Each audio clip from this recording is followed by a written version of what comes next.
Welcome back, ladies and gentlemen, and potatoes. We are both a bit too hype. Officially, I need to say, this week for episodes has probably been my favorite. Just details from one anime to climaxes and endings for others. It's just across the board 10 stars. So let's start right off the bat with Attack on Titan, and I gotta start this off with Krista or Historia has gorgeous blue eyes. Alright, that was not what I expected you to say, I but know it's not what I expected to say. I was like watching the episode, and I was watching it. I was getting into it, and it started off. I was like, "What the heck is going on?" They're talking about missing people, yet these people were with them until at the end of the flashback. I realized it's a flashback, and I was like, "Oh, I'm retarded." But the whole time I was thinking, you know what? Her eyes are pretty awesome. They're like a nice blue. They're all shimmery. alright. I need to make a note on this. Okay, Yeah. so So the missing people he was referencing, that's because the episode started off with sort of like a flashback type of thing.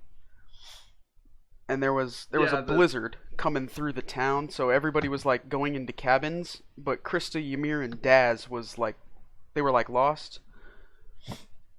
yeah, Daz had a broken leg, and Krista was saying they're carrying him, but apparently had no real intention of keeping him alive because she was like, "Oh, I'm gonna die anyways. Might as well seem like a hero." Yeah. And they were stuck in a blizzard, and I thought that was really weird. But I do like how Ymir knocked Krista out by throwing her down a hill and against a tree so that she could go into Titan form and carry Daz back. The thing so when you transform into a Titan, there's this god tier level green yellow lightning bolt that comes down from the sky. If they're that close to the camp, how did they not notice that?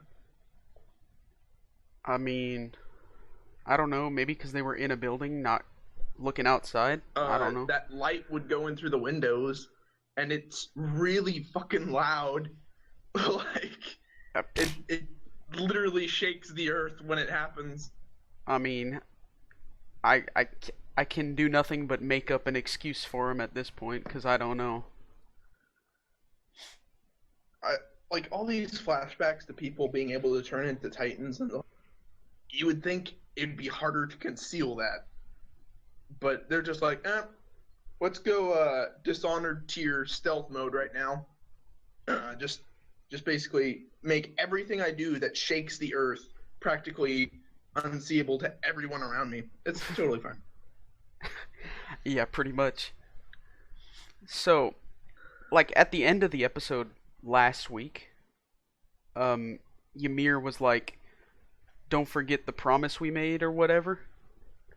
Yeah, I'm guessing that's the promise they made in the Frozen Forest of just, if you ever get another second chance or anything happens between us, go back your old name kind of thing.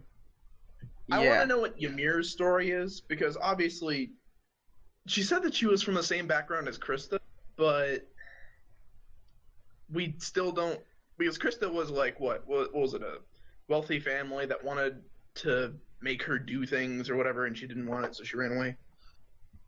Ymir has nothing that points her to the same background, and she said that it was more or less the same thing, which usually means it's pretty far off but has core traits that are similar.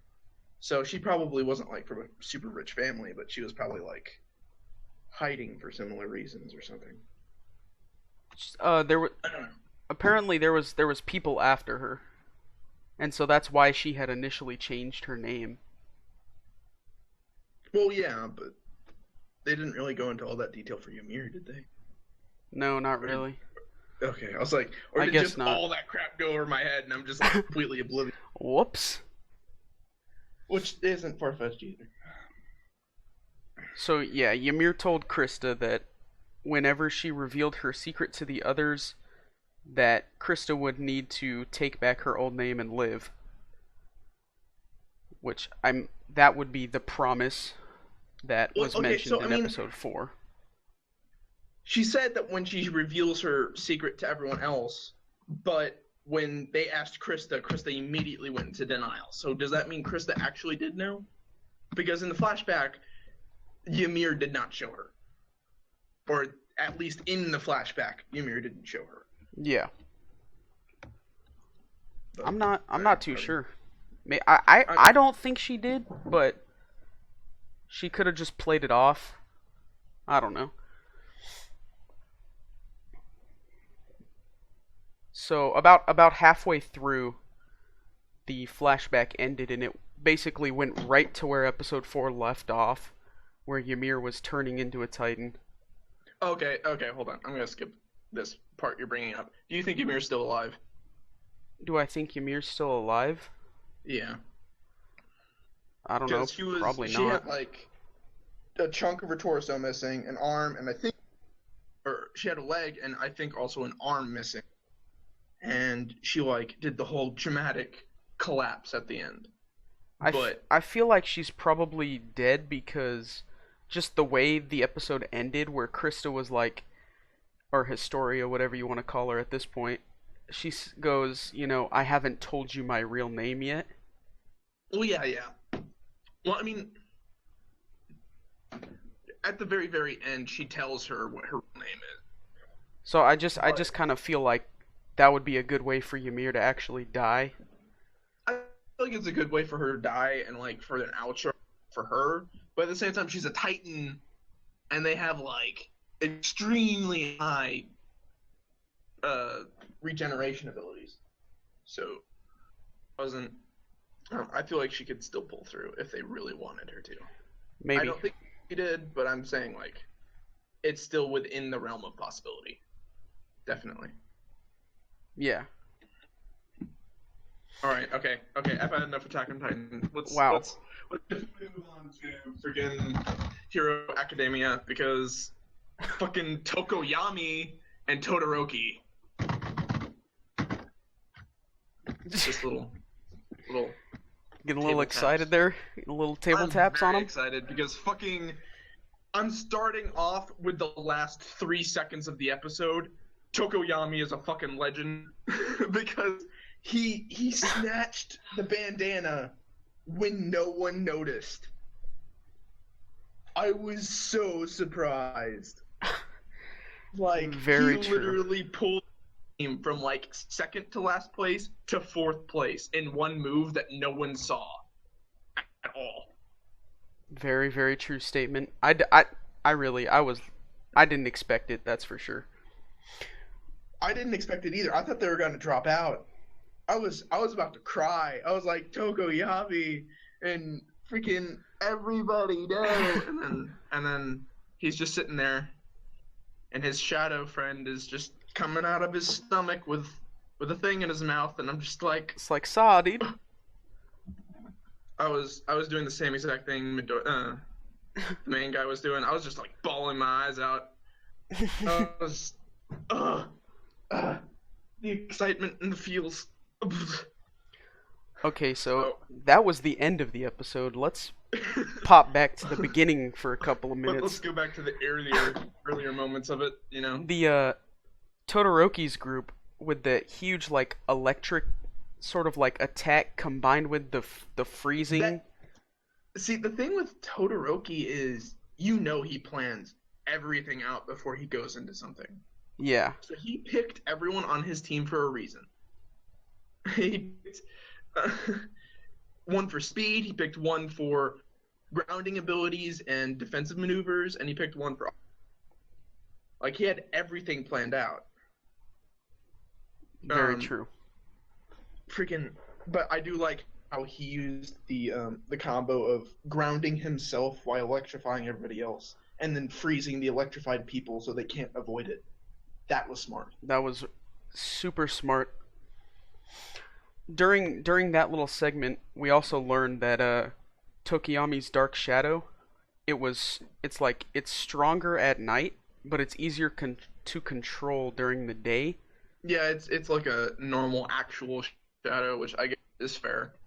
Yeah, it makes sense, but obviously we didn't find out about it until this episode. What I do find interesting is, how his shadow becomes timid after too much sunlight, and how his shadow becomes uncontrollable at certain points at nighttime. Yeah.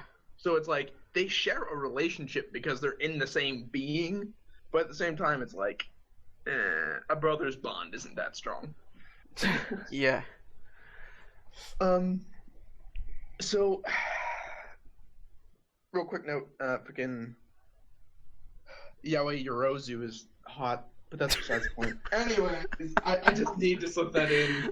I need to make comments on all the hot characters. Alright, Nate. But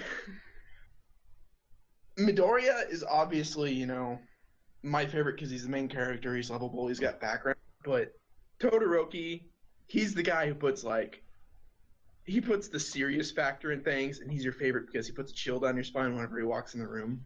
Because when he walks in, you know something is gonna happen. Yeah. And this being the finale for the what was it, the camel competition? The cavalry battle, dude? Oh, the cavalry. Yeah. Camel? I don't know, because they the main guy's a hump. Yeah, I see where you're coming from. But anyways, it was way intense. Definitely what I was expecting for the cavalry races. So competition. What did you think about Ida's secret move that he used with his quirk to get the 10 million headband in the first place?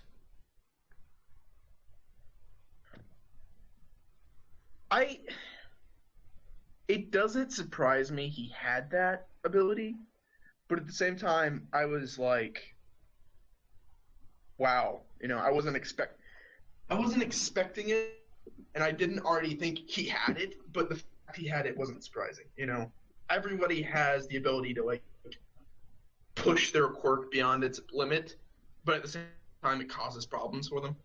Yeah. Midoriya, he breaks his arms and legs. His engine in himself stalls, which I think is kind of cool. How he's basically a cyborg. Yeah, I think that's cool. I don't really think Tokiyami has anything. Todoroki, I'm betting, has one because I'm still certain that his face, that is not a birthmark. I think it's a scar. So I think his quirk went out of control and burned himself. Yeah. Oh. Okay.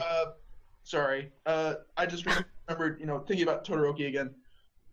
Obviously, at the very end, his dad and All Might have some form of hero feud going on. Yeah, they've got a past. And because of that, I think Todoroki knows about Midoriya's ability. I think he knows it's All Might's. Interesting. Because the way that, the way they set it up in the end, the way Todoroki, it was we need to talk, kind of, and they're basically, outside in an entrance doorway, secluded from everybody else. It's a serious pep talk, and something's about to go down. And the ability he showed, which it's different from All Might's because his arm glows with the fluorescent pink veins that go across it, which I think is cool, but weird that it's different. He obviously saw something with that. He knows something is up with Midori. Yeah. He is a very perceptive, smart guy. So and especially if his dad has had feuds with All Might, obviously his dad's going to tell him about All Might, and it doesn't take much to put two and two together. So I feel like Midoriya is going to be in a heap of trouble or some type of bad situation because Todoroki found out. Yeah. I can see but that. That just popped in my head at the very end of the episode. I'm like, oh my god, Todoroki found out.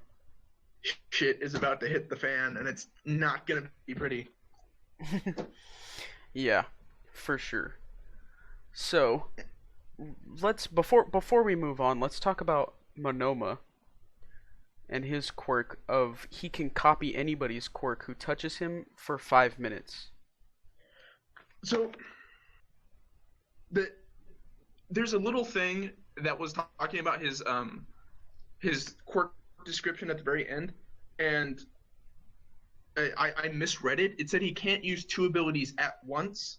But what I do realize is he can use, like, if he touches two people, he can use both of their abilities for 5 minutes. Like, he can alternate, but he can't use them both at once. Yeah. Because I thought it meant, like, if you touch one person and then touch the second one, he's able to use the second ones. But he just can't use them at the same time. That'd be a little OP. Yeah, that'd be a bit of an issue, but it'd still be cool. I think it's really cool, but at the same time, like, it explains his, like, really calm cockiness in the last episode, because he was really calm and collected, but, like, picking at everybody, and you knew that he had to have some form of ability or something up his sleeve to, you know, back that up, because he doesn't seem the type to just brag about it like Mucheng. But for sure, I think his ability would be really, really good as a superhero. But at the same time, it would be like his biggest downfall if he goes up against normal people who don't have quirks. Yeah, that would be really bad. He'd be like a coin toss superhero. Other thing is, he has to physically touch them, which is an issue because that means he has to get close. Mm-hmm. And I was really thinking, if you can't tell, I was really thinking about this for a while. Let's say, you know, he copies someone else's ability to full extent. Would he get the negative effects from it? Because obviously if he used Midoriya's, his arm would break. Like, that's a given, because his ability is to be able to physically overhaul his body. But I'm talking about, like, if he does the super huge boost in speed, does his speed stall? Or if he makes a laser beam out of his stomach for too long, does he get a tummy ache? Like, does he get the negative effects if he pushes his ability that he steals too far? That's definitely a good point to bring up. I do wonder if that is the case. He didn't make it into the finals, did he? No, because so first place. Here we go. First place we got. First place was Todoroki. Second place was Bakugo's group, and third place, what we would assume, the blue-haired guy. We would assume it would be Monoma, but it's Team Shinsu. No, freaking Bakugo got second place because he stole all of Monoma. Yeah, but he was still in third place after that. No, he stole the rest of them. Well, yeah. Well, but he Team lost his temper and Shinsu took the rest of them. Team Shinsu was in third place. And then, of course, from Tokiyami doing what Tokiyami does, Izuku's group got fourth place. And like, four teams went on. The moment that he was asked to join the freaking competition for this section, I was, like, stoked for Tokiyami, and now he's just, like, slowly becoming one of my favorites. I love him. Yeah, he's a good one. He's a good one for sure. Although I think the downside to his quirk is he looks like a bird all the time. Like, I bet he's probably, like, born that way and that's how he looks. I'm just saying, like, I just feel like this is a downfall. Okay. He's like I look like a bird. And he can't get out of the suit. I'm a bird. That's a downfall. I mean, you know, if you're a furry. Then all right, next. All right, I'll go ahead and let you pick the next one. All right. Well, let's just do recreators. Okay. Alistaria. I wasn't expecting her last name to be a month. Okay. February. That's her last name. Congratulations. Like, it just, I don't know, it happened, and then I got a quick giggle out of it, and I'm just like, that's weird. Like, it's an unimportant fact I wanted to make a big deal out of, so I just did. And that's how that went. All right. Neat. Yeah, definitely neat. Um, So the show, we sort of at the very beginning, we learn that Meteora's game planner had passed away. So, because she's from a game, so her game what? planner She's passed also away, from. so they can't like Wasn't she also from a manga? she's got a book up in there somewhere, but you know how Celestia is from the anime, not Not the her manga, manga. It's the same thing with Meteora, how she's from the game, not the and book. not the book. Yeah. Yeah, that's how that works. So they can't really try to revise her story because he's gone. So that's like Yeah. sort of like a rip situation. Well, I mean, when the whole situation was brought up, I think it was more of to meet your maker rather than to let your maker. I think it was more for the purpose of letting her see who created her thing, Eh, and that was the whole yeah, reason why she did the game. yeah. Yeah. Um, I really hope it's more fleshing out the characters, and it actually made me like Alistaria. Um, when she first showed up, I'm just like, she's an annoying Valkyrie, and then now I'm just like, Eh, she, eh. yeah. I can deal with it. Like all the scenes with her at the campfire and eating the food and sharing it.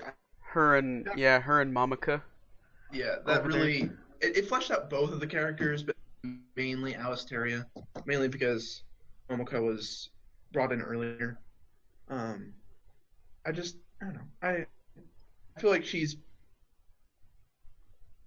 obviously Gunpuku is like giving her a perverted version of the actual reality going on around them, like twisted and messed up. So she's obviously misguided right now. I feel like when Yeah. she realizes what things are going on and how they're acting, things are gonna change. Like she's gotta switch sides. Um, I don't know what the guy's name is, but we got our first glimpse at the revolver smoking cop guy. Yeah, hit him with a quick. His name is Blitz type of thing. His name's Blitz. His name is Blitz.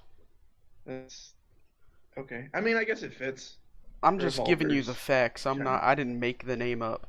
Well, I know. I don't think you did. I'm just saying, like, I didn't read anywhere, and I don't feel like looking it up because I got other things to not do.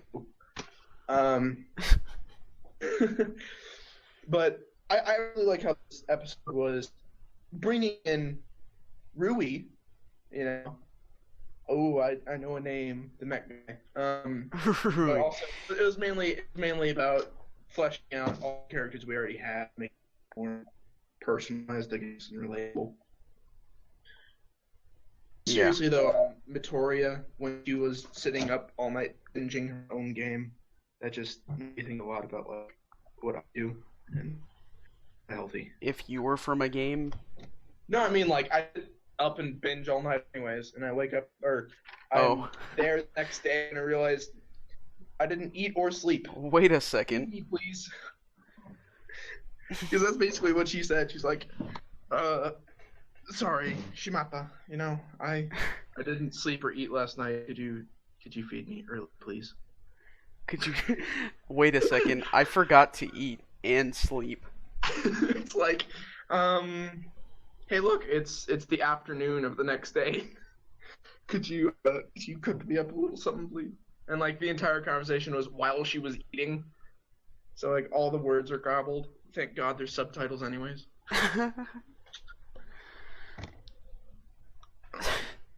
But yeah, Obviously easy enough to understand. I know I'm jumping around a lot, but back to Rui. The openers, I am like all over the place right now. But in the openers, I was not excited to see Rui, mainly because I'm not a huge fan of the whole he's a guy but has a very feminine figure kind of characters. Mainly because half the time they're traps or they just have really weak characters, like as in a personality, and they always bother me. But when they actually put Rui in the animation without him being in the opener, he actually looked a lot more boyish and So I was actually kind of excited about that, There you go. Eating his creator's bento. Also, his mech did show up. Yes, but it's in a But baseball field. we have not seen it yet. I want to see the mech. I want to see how big it is because freaking they have to hide it in a baseball field. But is the baseball field big enough? Like, I just want to see like if they tried to hide it at the baseball field, or they just like it's sitting upright, just chilling at the baseball field, like still a huge thing. Probably just sitting upright, chilling at the baseball field. Because really is just like, I come from a planet with a little bit of mechs. I don't see what the big deal is. And the creator's like, I don't know how to handle this situation. Look, this is Earth. This is Earth. We There's don't a whole have thing. These things here. Go hide it somewhere else, Go put it somewhere where there's no people. Well, I mean, he said it was next to his parents' house, so obviously there's people nearby. Well, yeah. I guess his parents know, and they're just like, they're down. They're just down with it. And to end up recreators, or to wrap it up, I'm gonna jump back to like the middle of the episode. Cool. For wrapping up thought, the world needs to make sense of them. I wanted to bring this up after Rui was introduced, mainly because it brings up more of the problem. But it's like Gunpuku's bringing all these people for the world to destroy itself, simply because they're there. Yeah. Like, her intention is not to get her story rewritten to, have these people actually have their worlds fixed and have a utopian society or whatever. Her goal is to basically obliterate Earth. Yeah, she had said that her intentions are just to disturb common sense. Yeah. And if common sense is, common sense is your basic knowledge that you have normally of a general topic. Like, it's your understanding you get immediately. And if that's the whole world making sense thing, if she messes that part up, the world's basically just going to implode. Yeah. So, and then that brings up another conversation that I was thinking about is, these characters, are they the actual characters from the shows, or are they just mere copies of them? Because, like, is it like that's the world and they were physically pulled out of it? So if you try to continue the story, are you physically not able to put that character back into it because they are physically not there? Or is it they're just a 3D image that's been copied off of it, like a 3D printer? Dude, I can't even talk about recreators with you anymore, dude. You absolutely ruin my mind when we talk about this show. Let's see. If they're copies, I could see that being the case, but because I don't know, they haven't mentioned like if any of the stories that are all the characters are from, they haven't mentioned if they're still like being made or if they're done, like completed. So, well, they have, because Celestia's book is still being made, but the anime is what she's from. But Celestia is still in the books. Yeah, that's what I was also thinking is, because for example, like Blue Exorcist, right? Its manga and its anime are completely different storylines, so therefore they're technically two stories, right? Sure, if we're talking about the second half of the first season. Okay, don't get technical with me. I'm making a point. All right. So, okay, fine. Do you need me to find another one? I'm just using it as a quick example. Nah, go. Just go. So technically they're two different storylines, so technically they're two different main characters. Sure. Because one makes his own decisions and own statements and has his own personality that's slightly different than the one from the book, because he's had to make different choices. Yeah. All right. So therefore, technically he's two different people, but they're based off. It's like a clone. They grow up separately. They have different personalities, but the same person. Yeah. So I see if where that's you're the coming case, then she's taken from the anime, not from the manga. So therefore, she could still have the possibility of either being the original, and she's completely pulled out of her thing, and they just haven't realized it yet, or she's only a mere copy. That's a good little thought you got roaming through your head there.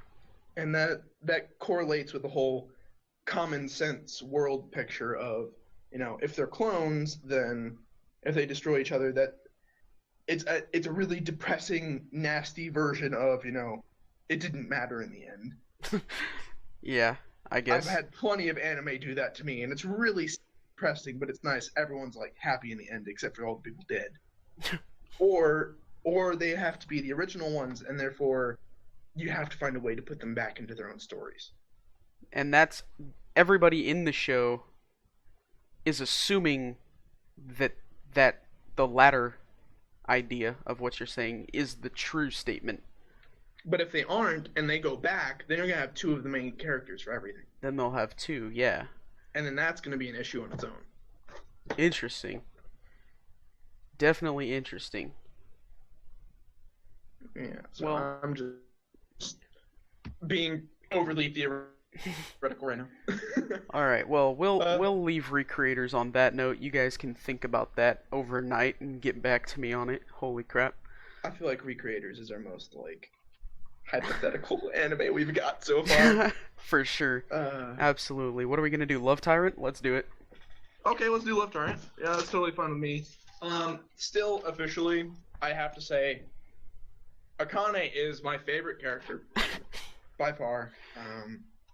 No, I'm not the world's biggest yandere fan, obsessed with psychopathic chicks. It just happens that she's hot and a ginger and yada yada yada, but she's my favorite character. I like her psychopathic tendencies, and I love how her attempt to bring back someone from the dead is quite literally sucking whatever life they have out of them for 50. But whatever. Just kiss him to bring him back to life. It's rip his tongue out of his head by sucking on it so hard, and just calm down, lady. Okay. Hey, that's 15 minutes wasted, bro. You could have done 12 seconds, and we would have known if that kiss worked. People normally die after 8 minutes. You've been sucking on a corpse for a while. Calm down. All right, that's the other weird thing I thought was 3 girls are in an abandoned building and they're kissing a corpse. This is it's a cute little anime and it's got a lot of bits in it, but when you take it for what it is out of context, you're like, this is gross and morbid. What is going on? It's like there's 3 teenage girls in an abandoned building. If any normal person had walked into that building, they would have been like, what the hell is going on? They're like, hello? There's a dead person and people kissing it. And they call the police and file in for necrophilia. Okay, so jeez. The episode started off with Akane bursting into this abandoned building and finding Seiji with Shikimi. And this is where we learn that Akane and Shikimi are actually cousins. Yeah, so they're all freaking related. So, everybody's related, and we've got this... There's another one-sided incest relationship involving Akane, where Akane does not love their relative. Right. And I don't know why everybody loves Akane in their family, but Akane is just chilling yo, how y'all doing? I don't love y'all. I did call it that Shikimi's obsession isn't the sisters, but it's stealing things from them. It is definitely stealing things from them. So I'm glad I hit that on the head, at least. You hit that so hard on the head. Yeah, because it didn't really seem like she was very infatuated with them, but the idea that, she can take things from them in front of them. So, when Shikimi put, like bound Akane up on the wall there, she said that she likes to steal stuff and then break the things she steals right in front of the people she stole them from. Yeah, because she says she doesn't want to break Akane. Yeah, because she loves Akane. No, she doesn't. Because Guri said so. She doesn't love Akane. No, she loves taking things from Akane. She had in her head, she told herself that she had loved Akane, and she believed that she loved Akane when in reality she had no love whatsoever for anybody. I don't think so. I think because she even stated that she loves to take, and she said that she loves Seiji, but that's obviously not true. She loves stabbing things into him, pinning him to the ground. But yeah, I think her love, quote unquote, is that for her like fetishes. Psychopath.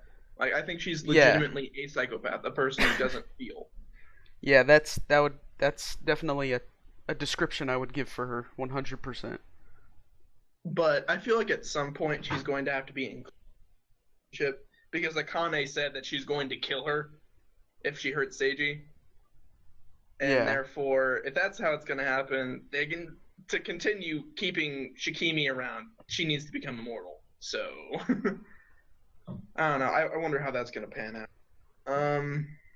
Well, Guri did say that she's not going to add her to the love phone. As of right now. Yeah, so she's going to have to find some way to love somebody in the circle, or else she's not going to be put into the circle. She's either going to have to find some way to trick them into thinking, or she's going to have to find some way to make them type it in the phone, or to, get Guri to believe that she's actually in love with somebody. She's going to have to dupe the lie detector test. Which I don't think is going to happen. And at the very least, she'll always just, freaking type it into the love barometer thing and see how that goes. Yeah. She did steal the love phone before. So if she that's not the problem. She just can't do anything with it. Yeah, but she's going to have to find some way, and I feel like she is going to find said way and get into the circle somehow. But, for now, we'll never know if she gets in or not. We'll have to wait. Yeah, that's true. So I had to make another one of my cutesy little tiny comments.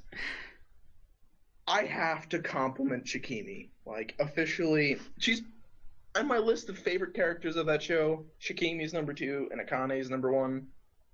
Not saying that they're in any particular order or anything, but goddamn, she's good at finger painting. Like, you notice. Shut up, she dude. She made the perfect shaped heart in blood. Shut up, bro. I can't even do that. Like, do you know how hard it is to make accurate shapes in finger painting? Like, it is the most difficult thing in the world. Yes, I have in fact finger painted before in my life. Oh my god, I was like impressed. I'm like, you didn't have to like re-dip your finger in blood or anything. It just like came out perfect first time. Bam. Like, you don't have to wipe it clean real quick and try it again or anything. I'm just like, wow, I'm impressed. Like that gave me goosebumps of just how accurate you are with your finger. All right. That's insane. So back to the story. So Seiji died and he went up to heaven, and we see completely unannounced. It was just like he passed out. He's dead. Oh well. See you later, dude. Nothing surrounded his death or anything. It wasn't like while he was being stabbed. It's just like, I'm her dad. I'm just gonna borrow you real quick. Yeah. So Guri's dad, I guess, summoned Seiji to heaven, and we get to see Kurali's true form. That stupid little cat looks even weirder in heaven.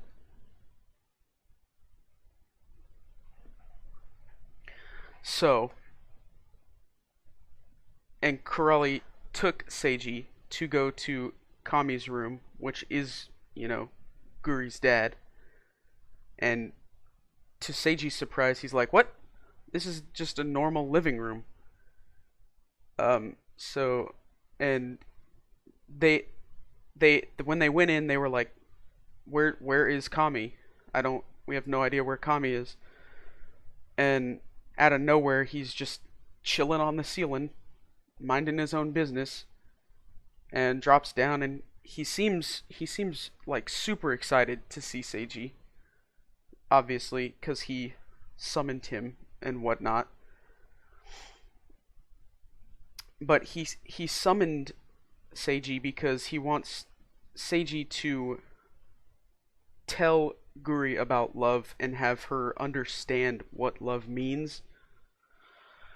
And this is when, Tiara shows up too. We see Tiara again for, I don't really care about Tiara too much. She hasn't done much. But we do get a new character, Mao. Mao, he is a dude who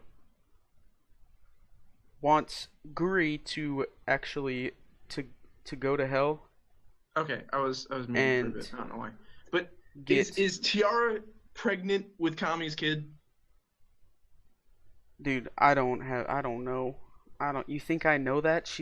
What? Why would I know that? What, the only two people in that room. Yeah, but Mao came in also. Oh, no one cares about Mao. Yeah, but he was a new character. And really, when he showed up, I was thinking he was going being the purple-haired satanic chick that hasn't shown up yet.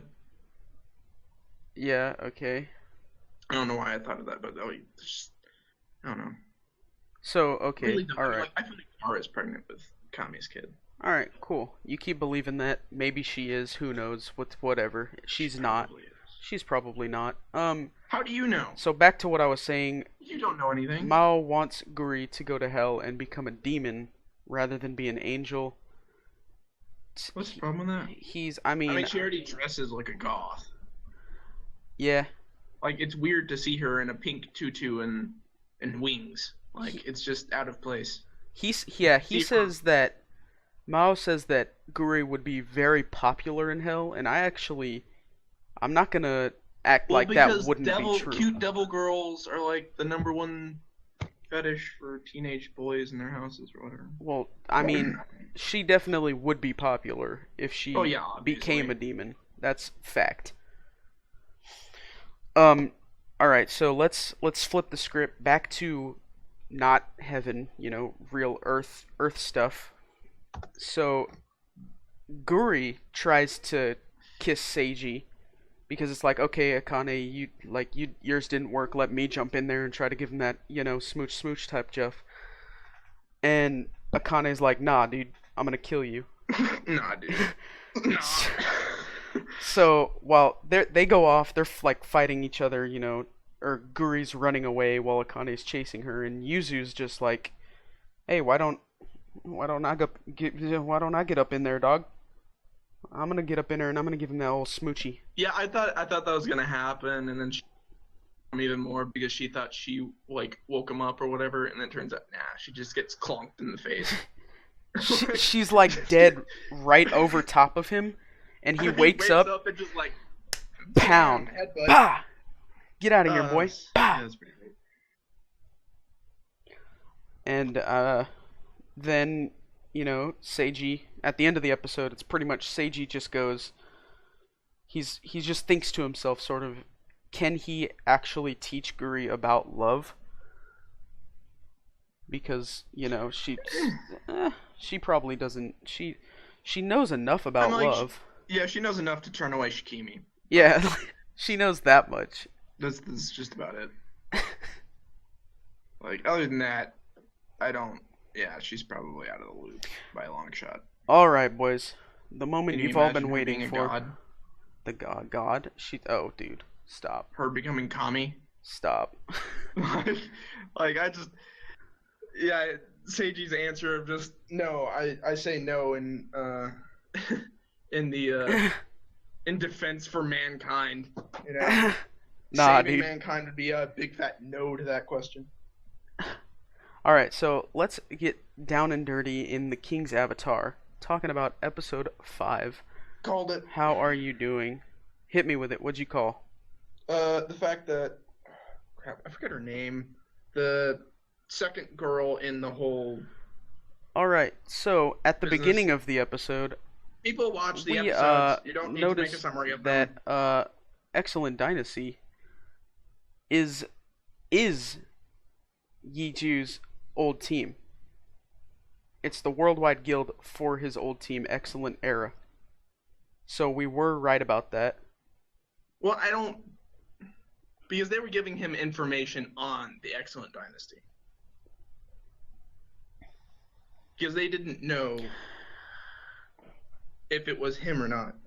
The guy with the glasses gave it to him and said, oh, it could be Yi. And the other guy's like, well, if it's 13 minutes and something, then he's making a backward step. Well, because he's not on the team anymore. He retired. I know, but what was it, Excellent Dynasty? Correct. They aren't his old team, though. Because they would not need information on Excellent Dynasty if it was them. It's the worldwide guild for Excellent Era.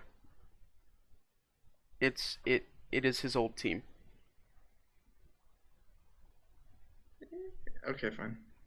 I'm not arguing with this. I wasn't paying that much attention to them. All right, so I gotta be yeah. honest. All right, cool. That was just like a little snippet at the beginning. I felt was important, but And they were calling their captain ugly, and I thought the only thing he had the world's shiniest bottom lip. chill, dude. Like, that bothered me. I was like, your lip does not need to be that shiny in the dark. Thank you. Please, like, tone down the lip gloss, please. Like, it's not waxing your car. All right, so Lord Grimm, he decides, he's gonna beat this record that I mean, he said he was Excellent gonna help him Dynasty. anyway, so obviously he's not. Yeah, he's gonna use his own team members rather than No. people from the guild. Yeah, he does. And I really love how Sue came back. Well, I figured she'd come back.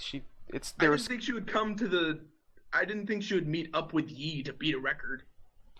Whenever he mentioned that he was not taking, okay, so he wanted a gunner. He wanted a gunner to be on his team, and Sister Chen was, she's a gunner, so she was like, okay, you're about to pick me, dog, for sure. I'm down. But then he's like, how he no. picked her idol. He's like, no, I'm not picking you. I've got somebody else in mind. And right then, I was like, dude, Sue is coming back for sure because she's a gunner. I figured it could be Sue, but I didn't think that she would be able to get away from her own to help out Yi, who the entire team hates. Well, she isn't with her team 24/7. You know what I'm saying? Well, I know what you're saying, but I'm just like, the team would obviously at least have some inkling as to what she's doing. Yeah, could be. Definitely and they would could have be. all made like the world's biggest stink about it if they learned about it. Mainly because for some reason everybody hates Yi, except for her. Well, yeah. So the big battle, Excellent Era versus Team 301. I liked how accurate Yi was. Yeah. Okay. So I- like, I'm he really showed up. disappointed the boss didn't catch on to the fact that he knew that much that quickly. She's so oblivious to that. You Like, are. I don't think she's oblivious. I think it's more she's just in denial. Like, she doesn't believe that God Yi would quit his job and then just show up to her internet cafe. Like, Yeah. To me, that would be really, like, an NBA player quits and starts working at the coffee shop I own. Like, the hell? Hello, But- who are you? Like, I don't believe you're actually LeBron James. But, anyways. Yeah, but the thing is, he never showed his face. Like everybody, you obviously know what LeBron James looks like, Well, so yeah, you'd I be know. able to pick him out. But nobody knows what he looks like because he never showed his face. He's literally given her example after example after example. And he even showed her that they would lose the 1v3. Yeah. Okay. So Lord Grimm, he's like he obviously he used to be on Excellent Era, so he knows like how they work.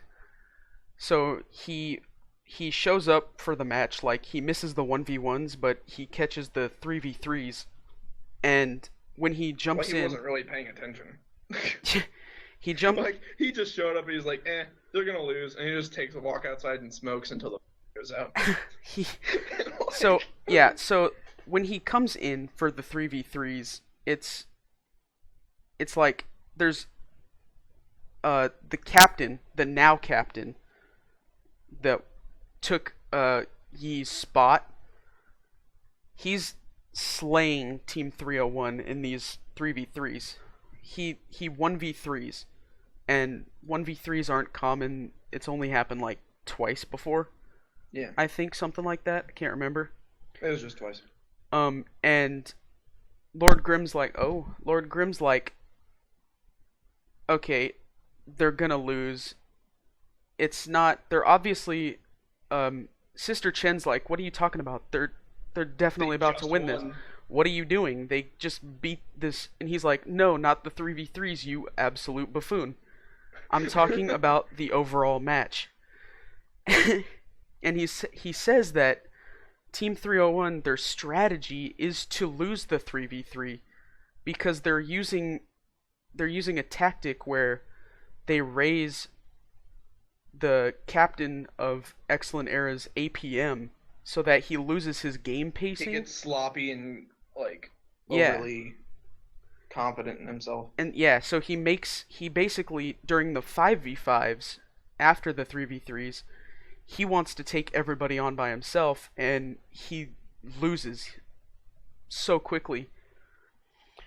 So they pretty much lose the 5v5s quick, and your boy Lord Grimm's just chilling like told you so type of deal. And yeah, then he just leaves and goes and smokes a cigarette. So,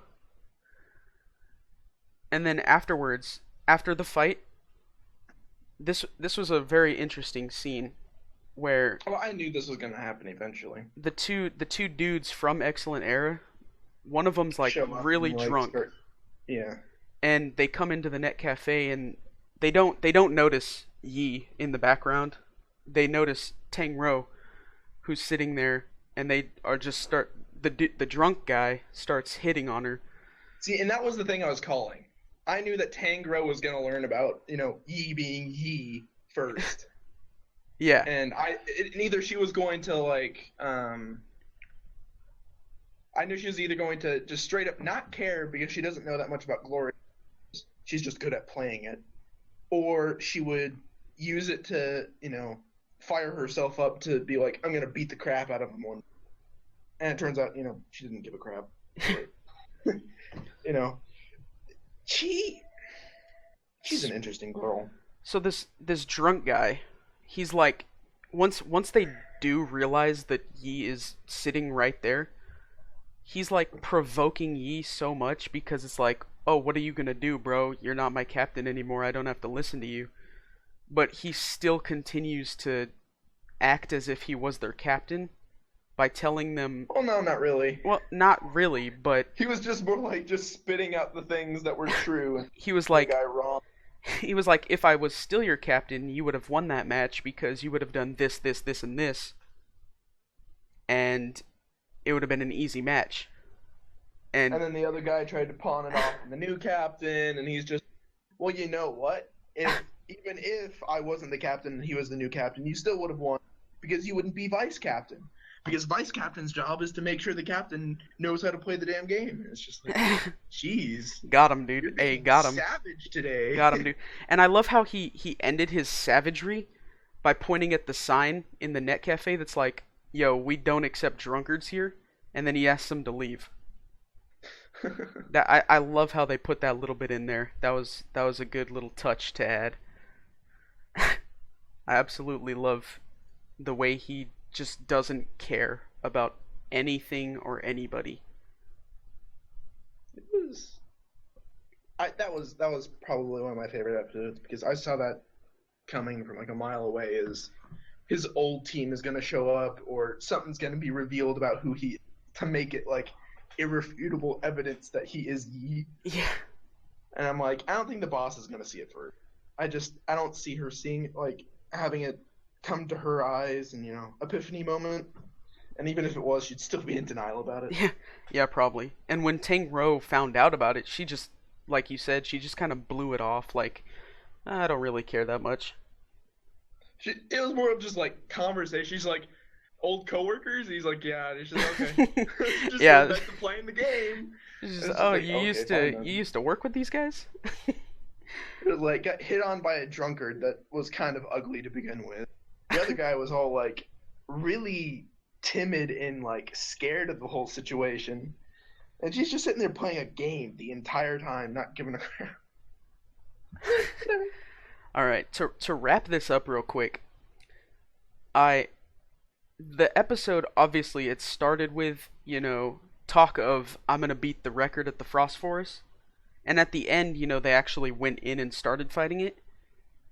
But my problem is that you never actually got to see if he beat the record in this episode. That's the other thing. I was really, really, really disappointed because I wanted to see if there was a clip after the credits, and there was, but it wasn't subbed. Yeah. It was a conversation between Yi and Sume, and freaking, it wasn't subbed. She was in her bed. She was like passed out underneath her comforter, and then she picks up her phone and she picks up the call, and I'm pretty sure it's Yi because it sounded like his voice. And she's all happy and stuff for a bit, but you didn't know what the heck they were saying, and I was just like, I really wanted to know the conversation because it probably was talking about how they beat the record, but Well, she would have known if she beat the record right after they beat the. Well, I mean, it was probably him talking to her about, thanks for the help and all that. Oh, yeah, that makes sense. I didn't even think of that. All right, so real quick question. Freaking Sumu, do you think she has more of a platonic relationship with Yi, or she actually has like a crush on him? She has a crush on him. That's my opinion. She definitely has that feel of, she likes being doted on by him, and she's got like the puppy master relationship with the guy. Yeah. She seems eager to please, I guess would be the best way to say it. Yeah. It is just my opinion, but I think there's a crush somewhere in there waiting to happen. And then the problem is it's going to turn into a love triangle thing, because when the boss finds out he's Yi, then something's going to happen there. Like, I don't know what. Either she's going to be like, oh, where's Sue? Do you know Sue? Yeah, she's probably going to freak out and try to use him as a gateway to get... Yeah, that's what I was thinking. That's going to be like a whole, like, awkward thing over there. Yeah. And it's going to get really interesting when Yi's identity gets more revealed. But yeah. All right. It's that time of the week, everybody. Wow, chill, dude. Chill, dude. Chill. Auto-tune on that, you would probably sound a little like monotone. But dude. Hey, that's my bad. All right, let's get into Retro Redemption, everybody. All right, let's do this.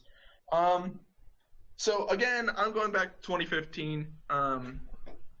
It's same year as last week, but it was a really good year, or at least of ones I've seen.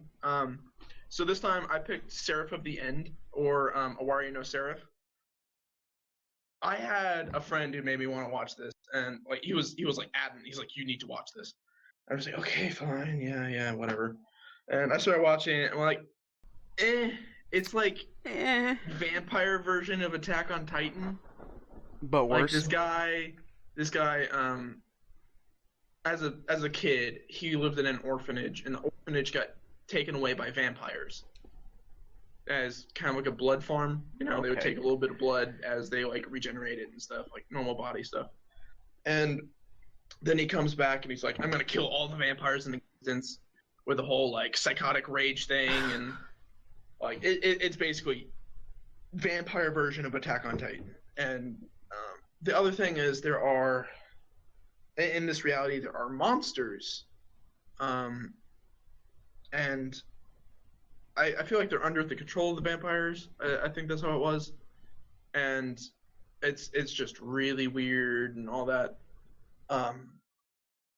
So the main two characters you need to look out for is the main character, obviously, what was his name? What was his name? I don't remember his name. And then the other guy, his name was Michael, and he was the blonde kid who was basically the vampire's kiss ass.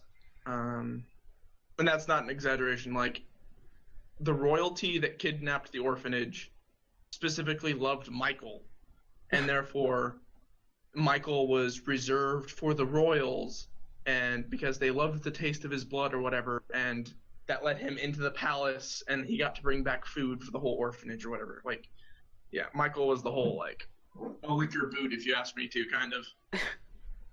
In the end, he ended up stealing a gun and a map so they could escape the dimension that the vampires were. And then, downside to that, everybody died. It's horrible to say, but everyone died.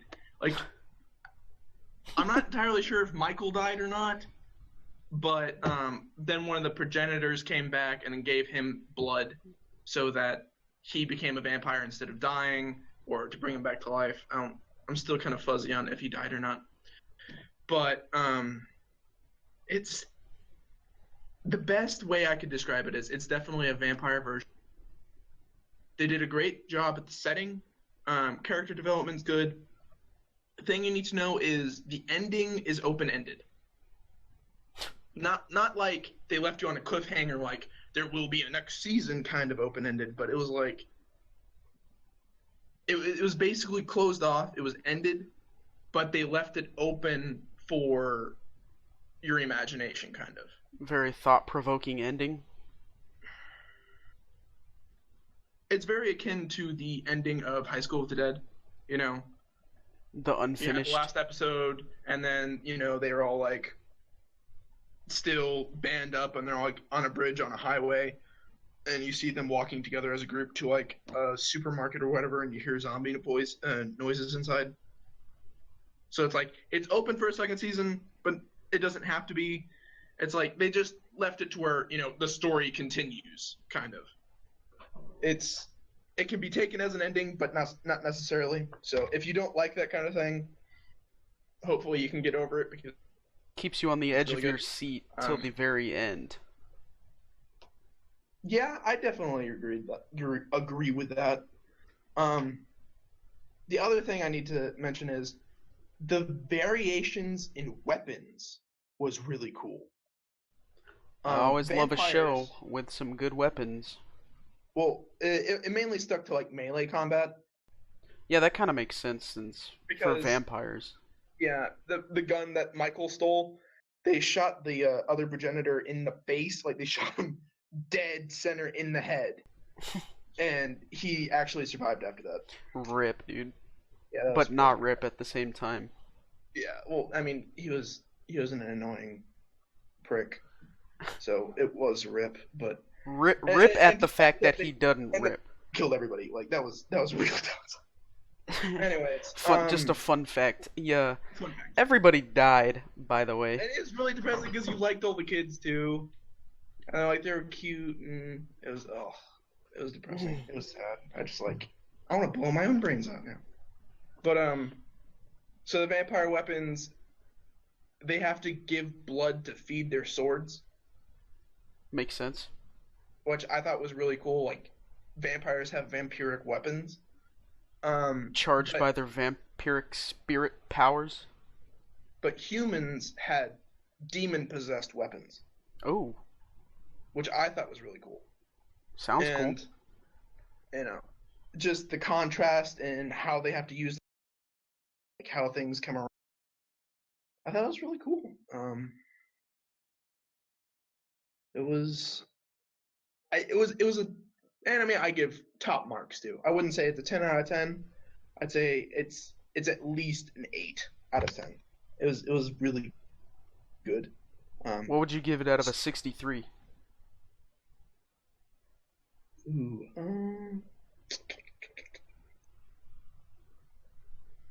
I almost want to say like a 48. Out of a No, 63? like a You 52 or 53. gotta be somewhat even with an 8 out of 10. Well, I know, but I mean, because now I have to do a whole bunch of math. All right, Well, I mean, all right. it's multiplied by 6, and then We'll that's a leave high it at a number. 53. We'll leave it at a 53. That's good enough. Yeah, 53 is good. Although that's like 90%, I think. Anyways, it's a good anime. I recommend it, and sometimes I even had the urge to go back and rewatch it, which is kind of a weird feeling to get from something that you know how it ends. But it's one I definitely recommend, and I think it was a good enough choice to go back to 2015 and pick another one. So do watch. It's got a lot of nice twists in it, and yeah, I don't have anything else to say about it. All right, boys. Good show. That sounds like a wrap up of this week's episode of Weekly Anime Rundown. I have been your host, ya boy, Yellowish Snowman, and he has been your other host, ya other boy, Vertigo Ghoul. I was just about to say, I mean, like, I did the opener. Like, are you really the host? And make sure you guys leave a comment down below letting us know what shows you guys are enjoying this season, and whichever one you want us to put in the viewer's choice segment of our show. Please do. We love all you guys' comments, but you know, having another thing to watch for this season sounds kind of interesting for a week or two.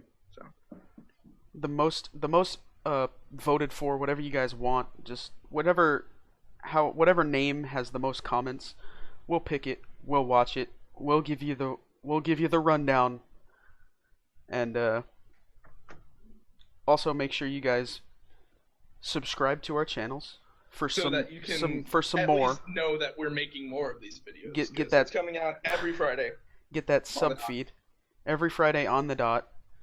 On my channel, 10 a.m. Eastern time. Vertigo Ghoul is still kind of working on a time slot thing, but it'll be out on Friday. It'll be on Fridays for sure.